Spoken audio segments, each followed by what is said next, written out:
So hi, welcome to Club Soda. In this video, we want to give you an introduction so that you understand a bit about our background and what we do and how you can get involved. My name's Drew. I'm one of the co-founders of Club Soda.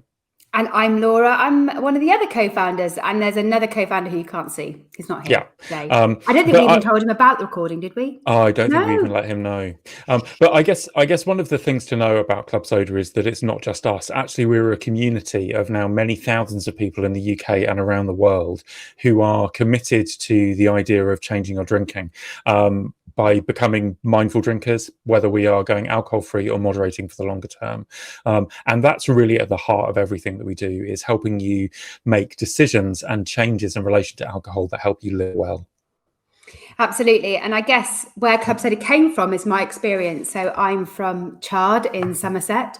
I grew up, like many of you listening today, drinking scrumpy cider at about 14 and possibly younger. And so I've always been a big drinker. I am my father's daughter, and I definitely had his drinking habits. And when I got to my late 30s, I realized I was drinking not only a lot, but a lot more than even before, because I was in a job I wasn't enjoying. I felt very low. My self-esteem was really low. And I knew everywhere to go to have a nice boozy lunch and people to go out with. And it began to creep up and really begin to scare me. So when I was 38, I decided to quit drinking. But after I did, I realized that there was sort of a gap for anyone who was wanted to do a self-guided journey. So anyone who said, okay, I don't need to go to face-to-face support, but I want to do something about it, but I might need, some people to give me some help and guidance along the way, see how other people have done it. There are services out there like that for diets. Why isn't there anything out there for changing your drinking? So that's where the idea of Club Soda came from. Mm-hmm. And we rooted everything that we do in behavior change science. And most importantly, I think for us, it's not just any old behavior change science. We pick the tools and techniques that are all about positive lifestyle change.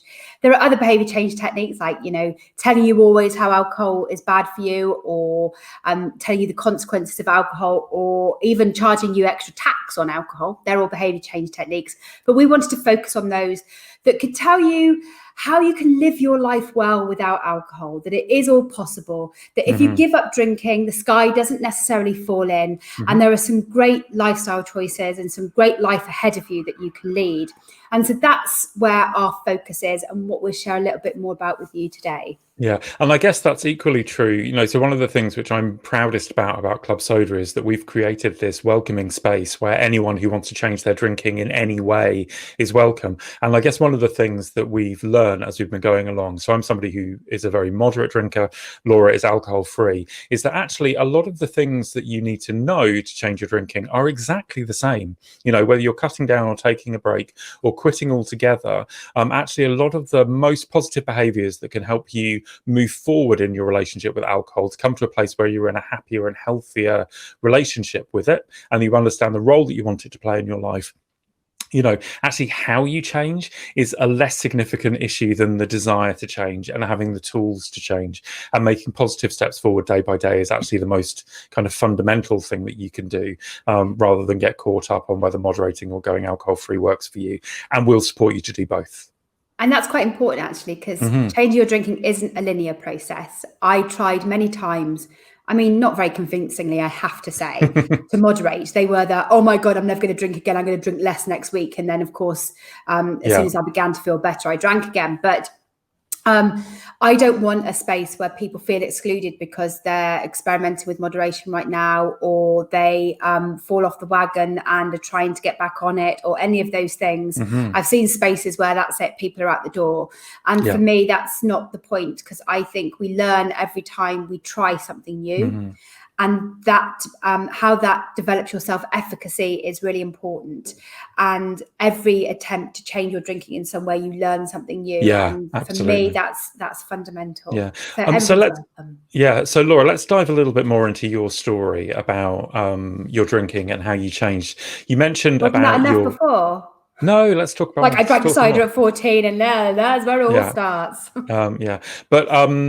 But when you were kind of in the process of beginning to think about changing your drinking, can you identify what it was which made you kind of think, okay, now is the moment where I'm going to do something? Because one of the things that we know from research is wanting to change is really fundamental. You can go to any program in the world, but unless you want to change, nothing's going to happen. So can you identify what it was that made you kind of think, okay, now's the moment, I'm going to tackle this and take it seriously? I mean, it's a strange thing. I guess it's a lot like lots of people listening, which is that I always knew I drank too much. That was never in dispute. I always knew I was a bigger drinker, and that there was always a little niggle in the back of my mind. Alcohol killed my dad when I was 30. I went into a blind panic then and went and did lots of liver tests and stuff and had a Bupa test and was like, oh my God, I think, I need to do something. And I knew there and then I needed to do something because I am my father's daughter. The behavior patterns are absolutely the same. And I guess that's the first point I knew I needed to do something. So I did what every person who knows they need to do something does, is I drank more alcohol as if somehow it was the world supply was going to run dry. And I had to get as much in as possible before the D-Day, apart from I'd never, ever set a date for changing drinking. And I guess as I drank more and as my brain changed more with the amount that I drank anyway, then I layered on top of that some real dissatisfaction in my life with work and other things, which meant that my absolute go-to in that time of crisis was even more alcohol. And then I began to really scare myself, really, really. And so that went from, I know I should change drinking, to, what am I doing? Why am I doing this? Why am I drinking like somehow this is an extreme sport every other day? I'm a clever woman. Why am I doing this? I know this is bad for me and I've got so much potential. I'm not going to get out of this job until I do something about it. But in response to that, I drank more and so on. And for me, it's never one point that made the change. It was a series of things, breaking my leg on Tower Bridge and not even knowing I'd done it, and clearly managing to get out of the taxi into a cash point and back in and all of that sort of stuff with a broken leg. Those blackouts, which I never used to think were blackouts, because I thought blackouts was when you pass out, when actually blackouts are big gaps in your memory from drinking too much, too often, too quickly, which is definitely what I was doing. And I guess it'd been there in the back of my mind, and I got a tax rebate, and I thought, that's it, I have to do something. I've had all of these books on my bookshelf for ages about changing drink, and I've never read any of them. Why haven't I read any of them? It's because actually I learn by being in a learning environment rather than necessarily reading a book, and actually getting from the beginning to end of a book when you're hungover is impossible. Yeah. So why don't I book a day that there's a workshop? And I use that tax return to book a workshop. And therefore I had a day. And I not only booked a workshop, I booked a workshop was 2 weeks before my birthday. And said, I don't care, there's never going to be a good time, there's no point waiting. And so I had a date. I'd put some money on the table, put some skin in the game. And then I went and told friends at a party that evening. I then proceeded obviously to get very drunk, but I had also done something. What I talk about is the fact that I accidentally did some very good behavior change things. I put some money down, I set a date, I told some people, looked at the relief in their face and was accountable. I then ended up meeting somebody at that party who had actually done something very similar to me and had fallen off the wagon and decided they would give up with me at the same time. Pure fluke, serendipity, who knows what it was, but it meant that I ended up in a new relationship, which automatically changed my environment as well. I had a new relationship to be excited about, and drink wasn't the only thing on my mind. And then I went on that one-day course and came out fuming and angry because it was terrible, it was unethical and wrong, and anger's a great motivator for me as well. So I had a strong emotion on, the world has to be better than this, let's see how this goes for me. And I sort of was I wanted to show them that I wanted to give up drinking despite their lousy course rather than because of it. And so all of those things intertwined, a change of environment, getting excited about herbal teas, which was the first thing that I did because there was no alcohol-free drinks 8 years ago, and telling or at least friends, not any good ones. No, and holding myself accountable, all contributed. And then I began to feel good very quickly. I did mainline sugar. I had to deal with my Red Bull addiction sometime afterwards, and I did feel very tired and treated myself for sleep, and all of those withdrawal symptoms that some of you, again, I didn't think they were withdrawal symptoms, but they are. And all of those things happened. But I also felt good in myself, that things changed quite quickly, and the energy I got and the micro interactions with people on a daily basis, which energized me, really made the difference. So, you know, we all have our own journey to things, and I'm still surprised 8 years on that I'm just not interested in drinking anymore. The life I now have is the life that I want to lead. I feel I'm living my values. So I've got I very much don't want to give up what I've gained. And I guess for me, that's a real win, because I'm not trying not to drink every day. That's not what's happening at all. I have a life that I prefer, and alcohol has no place in it anymore. And I guess, so looking back on your story, I think there are a few things that really strike me, which are kind of great things that anyone can take on if you're kind of on the beginning of thinking about change. And some things which you said, you know, kind of accidentally happened to you, but we know from the behavior change theory really help. Making a commitment, sharing it with others, having some community with others who are on the journey with you. Obviously, the one thing you don't need to do if you're thinking about changing your drinking is you don't also need to start a mindful drinking movement. But you know, that was a really positive part for you of your journey of change. That was still working out how to support others. Yeah, it was still 2 years in, and it was very much a, you know, what is it that we need to design, and an opportunity presented itself. Getting out of the crap job that made me feel very depressed actually came first. I know that I'm not sure, like many people watching, I thought that I'm never going to get out of this job unless I give up drinking, but I needed to get out of the job in order to give up drinking. And luckily I managed to give myself a little bit of space to do that by finding a secondment to do. So yeah, I had some things to do first before I was in a position to set up Club Soda. Yeah, so let's talk a bit about Club Soda. We've been going for 6 years-ish. I lose track of time. 5.5 years. 5.5 years, and we've changed and evolved along the way. But I guess one of the things which always has been at the heart of what we do is the idea that we're a community. And you talked a little bit about that. You know, in your own story of change, there was somebody else who made a commitment at the same time as you, and you began that journey together. And I guess that's really been at the heart of what Club Soda's been about right from the very beginning, is that we are a club. And we did some research last year looking at our members' stories and their journeys of change, and found that community, being in relationships with other people who encourage and inspire you to change, is really kind of fundamental. And that's really kind of a lot of what Club Soda is about still. Yeah, it's all about that active role modelling. And I remember very much one of our longest serving members, is that the right way to do it? Somebody who's been with us the longest, who said that they came into the community with an idea of only moderating, and they joined the same time as somebody else. So she kept an eye on their story, and that person was going alcohol free. And then 6 months down the line, that person was talking about how amazing their life was and how things had changed for them. Now they're alcohol free. And this jealousy crept up. She said, I realized that I wanted that too.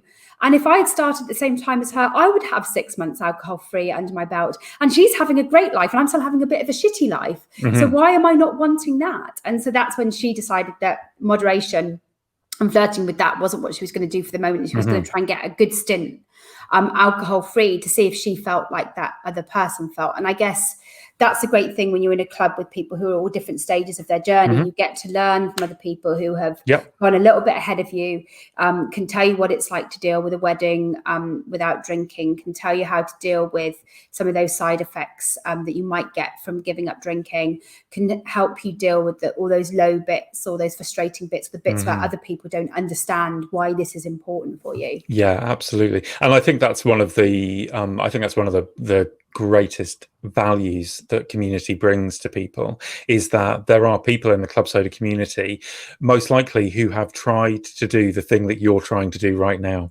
and will be able to tell you what worked for them and what didn't work for them. And, that's no guarantee that their solution is going to be your solution, right? And I think there's a very important part of the process in this, which is about experimentation and working out what works for you in the circumstances of your life and your history and everything else, and being honest and paying attention to noticing all of that. Really, really important. But, actually just being able to talk to other people who fundamentally get it, that's really helpful. And, particularly now in Club Soda, a significant proportion of our community is based in the UK. But, we've got people everywhere from the east coast of Australia through to the west coast of the United States who are joined in this collaborative effort of working out how to reset a relationship with alcohol, how to include it when you want to, not include it when you don't want to, go alcohol free or moderate or whatever. But, actually, we've become a really incredible resource of learning, of personal experience and development of change for people who want to,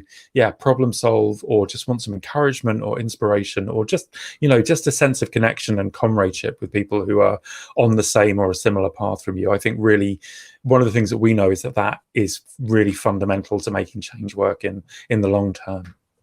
Yeah, and then we do things like we have the Mindful Drinking Festival, which is a big event with talks and workshops and inspirational speakers and all of that sort of stuff, alongside giving people the opportunity to try alcohol-free drinks, which for us is, I know they're not for everybody. For some people, alcohol-free drinks might be a trigger, but for many they're not, and they're a great replacement and particularly help you if you're out on an evening and socializing, but also generally tend to be healthier and designed for adults. So there's this new wave of drinks, and there's all sorts of different options within that aimed at adults, which people can try.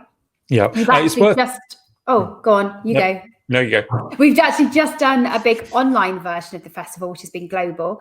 We're going to send a link to EDP to share it with you. But we ran sessions basically 24 hours a day for 4 days a week across Australia, America, and the UK, with all sorts of different people working in this space, who have communities in this space, offering their perspectives on everything from how to moderate, the power of journaling, how to get started. What were the other topics? There's stuff around eating, nutrition, around different drinks sessions, how to socialize sober, really big one. Sex and relationships. Sex, relationships and intimacy, and also some really great interviews with celebrities like Lucy Spraggan and Wes Geer and Calvin Fox. And we had our Queers Without Beers breakfast. We run an event also called Queers Without Beers. So there's lots of ways to engage with Club Soda. You don't all have to come in the community. You could watch some videos instead. You can come to the festival. You can just read our blogs or listen to our podcast as well, which we do monthly and is a magazine-style podcast. You can even contribute your own content. Yeah, absolutely. And the links at the bottom of the screen. So find everything. Your starting point is joinclubsoda.com. I just wanted to go back to this business of alcohol-free drinks, Laura, because I think it's really important to say that, we are as a team and as a community really enthusiastic about alcohol-free drinks. One might even say slightly obsessive about alcohol-free drinks. But and some of that comes from the fact that comes from pleasure. These are things that we enjoy drinking and that we know help us. But I think it's also worth saying that's not accidental. Actually, one of the things that comes out very clearly from the behavior change research is that if there is a behavior in your life which is problematic that you want to resolve, one of the tools that you can use to help change your drinking is to change your drink. Substitution, having something else to drink instead, is actually a very key behavior change tool and has been shown to make a real difference to people. And I think, you mentioned about, some people obviously may be very triggered by a particular type of alcohol-free drink. So if you're the kind of person that you've really found yourself getting into deep difficulty with wine, for example, you might find drinking an alcohol-free wine gives you a taste for something which has got alcohol in it, and so that might be an unhelpful trigger for you. But I lose track of the number of people in the Club Soda community who said, I used to be a big wine drinker, but now I drink a lot of alcohol-free beer, or I used to be a beer drinker, I'm really enjoying sodas and shrubs and other kind of new kind of craft drinks. And so I find that really encouraging, that actually, having something which you enjoy, that you can take pleasure from, something which matches the occasion, and something which helps replace the feelings that you used to get from alcohol, whether it was relaxation or enjoyment or connection with others or whatever it was, actually can really support you to change. And that's, so the fact that we talk about this stuff isn't accidental. It's because in our world, at least, it's really fundamental to helping you make positive changes. If you are beginning to think about how to change your drinking, we actually run a free short course called How to Change Your Drinking, which kind of is built on the premise that one of the simplest ways to change your drinking is by changing your drink. So, kind of gives you an introduction to that world. But it really is that important to us, and, something we are, passionate about, and run festivals about, and all, and I guess guides to drinks and the rest. So, and I guess that's the other step that we've taken as Club Soda, which is we've decided we want to change the way the world works as well, because we're not just happy with helping you guys. So we actually do a lot of work on working with venues on improving their low and no offer, so that everywhere is welcoming to everybody. We need to get rid of this idea in the UK that if you're not drinking, you can't go to the pub. Pubs are for everybody. They're the lifeblood of our high streets, and they should be about more. In fact, one of the most popular tweets I've done during COVID is when the newspapers kept going, and Rishi Sunak says, welcome me back to the pub, even though he doesn't drink. And I tweeted, well, it's been a long time since pubs have only been about alcohol. They're about food, they're about socializing, they're about quizzes, about other things. So if you're interested, then if you go to Club Soda Guide, I'm checking I spelt that right, Drew, because you know what I'm like. Sobriety hasn't improved my spelling at all. But if you go to Club Soda Guide, we've actually got a lot of venues in the Exeter and Devon area on the guide. We score them out of 5 for how good they are for mindful drinkers. And you can also find lots of interesting drinks on there as well. Yeah, that's absolutely. Our bit on changing, on not only saying that you have to change, but that the world around us has to change as well to accommodate what is basically over 15 million people who are moderating their drinking, going alcohol free, pregnant, driving, all of those people. So as a collective group of consumers, we need to be powerful and shout loud and proud. Yeah, absolutely.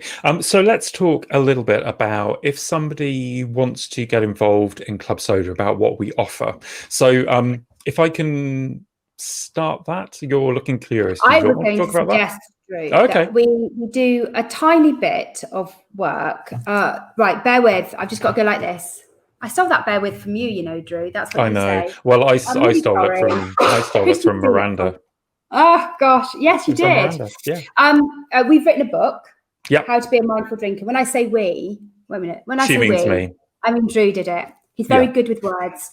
That story I told you about not reading all the way through to the end of the books about changing drinking. Includes our book. Includes our book. The audio book is awesome, though. I need to tell you. It is very good. But there's a fundamental starting point for everybody coming through Club Soda about where you need to start. And I wondered if you could talk about that first of all, and then we can talk about where to get involved, because I just want to give people, if you're questioning, if you're finding it difficult right now, if you're questioning around where you need to go with your goals, where's a great starting point for you? What are the questions that people should ask themselves? Okay, so you're right. That's a better place than leaping right into talking about courses and events and drinks and everything else. Okay, so let's do some very basics. So kind of fundamental to our philosophy of change in Club Soda, it is the idea of mindfulness and applying that to drinking. And one of the kind of the secrets of behavior change that people don't talk about often is that if there's something about behavior that you want to change, it's very often easier to change the world around you than it is to directly change yourself. And so one of the things which we think is fundamental at the beginning of any journey of change is learning to pay attention, and learning to pay attention to the context around your drinking. And doing that over a period of time begins to give you clues to how you might change your drinking in ways which support you to live well. So there are 4 questions that we encourage people to ask about their drinking, which is, where do I drink? So we know that kind of during lockdown, at-home drinking is definitely something which has been on the rise. There are lots of statistics about that. And, it may be that not being able to go to the pub for the last little while maybe has given you a bit of a break. But we also know that people have brought some of their in the pub drinking home with them. But basically, asking where helps you to identify that there may be particular places where you drink more than you want to, whether that's in your pub or your back garden or at a friend's party or at a barbecue or whatever. But paying attention to where really kind of fundamentally we're shaped by our environment. So that's asking where you drink is the first important question. Asking when you drink, that can really help you identify patterns in your drinking. So if you're I won't have a drink before 6 o'clock in the evening drinker, or if you're a drink at the weekends drinker, or a drink every day drinker, or a drink before lunchtime drinker, paying attention to when you drink and times of day, days of the week, events and situations, which may, and again, this is always the question, am I drinking more than I want to? And am I drinking in ways that make me unhappy? But paying attention to when you drink. Then there's this question of who you drink with. And there are a couple of ways of thinking about this. One is that when you ask who you drink with, it's not about placing blame on other people. You might notice that there are friends or a partner or relationships where, your drinking tends to get out of hand. That may be an extra kind of situation to pay attention to, but also to notice, are there people that I avoid when I'm drinking? Particularly if you're a solitary drinker or a secretive drinker, noticing who you drink with can really help you understand a lot about what's going on for you. And then finally, understanding what you drink. Now, I say this and Laura disagrees with me, but I think it's a relatively rare person who will drink absolutely anything. We all have some degree of preference and choice. You might be a drink the bar dry drinker, or you might be, that white wine is going to get you in trouble, or the moment somebody brings out tequila shots, you're done for. But most of us have some preferences, and most of us have some drinks which we know have different kinds of effects on this. So paying attention to what you drink, but really crucially, what happens, how you respond and how you react. And your answers to all of those questions, where, when, who, with, and what, can really help you when you start to pick apart those behaviors and reshape them, so that you make your good choices more likely. And that's the point of kind of focusing outwards onto the circumstances around your drinking, because you can design your life, you can take control to make your good decisions about drinking more likely. And that will take you a long way towards behavior change without going even close to the idea of willpower. Just redesigning your life, taking some control, paying attention, and having some intention about how you change. Do you need, when you talk about redesigning your life, do you then also need to take a big picture look at where you want to be? Yeah, because often, for many, many years, what I did was say to myself all the time, I should give up drinking. I should give up drinking. It should have been the key word that alerted me to the fact that this wasn't a goal that I could achieve, because what I needed to say was, this is the life that I want. If I need a new job, this is how I want it to be. This is what I want to go for. This is the big picture, rather than focusing solely on taking away something that, whilst I knew was bad for me, I wasn't able to see what the end goal was I was going for. So how do people begin to look at that? Yeah. So you make a really good point that, that impetus to change. There's something about my life that I don't like. That really can begin the journey for people, but it's not going to sustain you in the long term, because 2 months down the line, you will have solved all of those issues. And you see that very often where people change their drinking because their only motivation is that I'm sick of this, I'm done, I've had enough.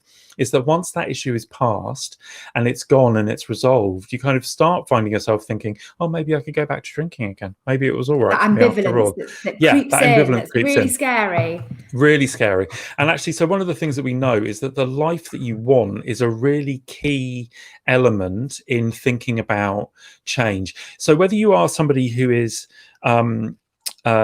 currently not drinking, but still thinking about drinking a lot, or whether your life right now is really wrapped up in the business of drinking, what should be obvious to you, I hope, is that drinking has taken a really central place in your heart and mind. It's become the center that a lot of your life revolves around. And long-term change is essentially about taking drinking, pushing it out of the center and making something else more important. So having a confident vision about the life that you'd imagine with alcohol in its place is going to be one of the things which motivates you to long-term change. So we talk a lot about intentions in Club Soda, and that's really about taking a big life view of the kind of life that I want to lead. What's the kind of relationships that I want to have? How do I want to feel about myself? And centering that in your life as a thing to work towards, rather than continuing wrestling with alcohol. And that will then help you shape your choices about how you know, paying attention to where, when, who, with, and what. That will help you shape those choices, because you can begin to take steps towards the life that you imagine, rather than the life that you're done with leading. And when I say that I'm living the life I want to lead, I don't mean that I'm happy every single second of the day and it's all fairies and flowers. They're not me anyway, but anyway, but that's, I don't know even why I said those words, but anyway, but I still get low, I still get depressed. I still find living life in high definition and dealing with emotions that I always dealt with through alcohol still quite difficult. But the other things I've gained, which is the ability to do that, and the clarity of mind and my energy and the friendships I've developed and all of those things, I don't want to lose. And so alcohol doesn't have a place in my life anymore, because I like the things that I have instead. And that's what I want for everybody, really. And we'll all take a different journey to get there, and it will be harder for some than others. But that for me is a complete sense of freedom. The fact that, you know, alcohol has no place in my life. And that's a, you know, that's this is, I guess, is the key question to ask yourself if you are fighting with alcohol right now, is just to take a little step back and ask yourself, what do I want more than this? And you know, that's not a question that anyone else can answer, and there is no right answer, right? You know, as Laura suggested, you know, this isn't about an idealized life. This is about your life. This is about becoming who you are. You know, so what does life look like if you're living life well?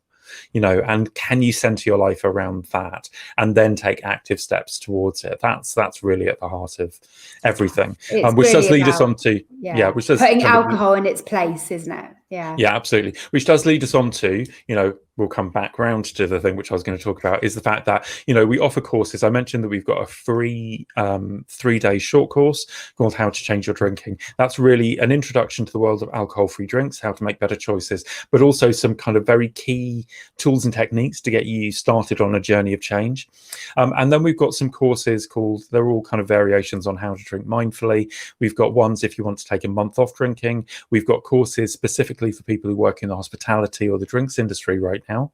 All of those right now, those particular courses, if you work in a bar or you work in the drinks industry, those are fully funded. We can offer you that course completely free, thanks to the support of the Drinks Trust. But, you know, we've got some courses which help people change, help people get happy, confident about their choices, increasing their commitment, improved sleep and energy and relationships and all sorts of things which flow out of taking some time out for yourself to change. So I encourage you to go on to joinclubsoda.com to explore all of that, and you'll get the benefit of my company for a month as well. That might and if you don't want Drew's company for a month, there are other community members, and our Facebook group is free to join. So do come along and join in. Joining up to our email list will give you a weekly motivational email. So again, there's lots of free things as well. We've told you about some things that you might need to pay for, because we're not funded at all by the health sector or the government or anybody like that.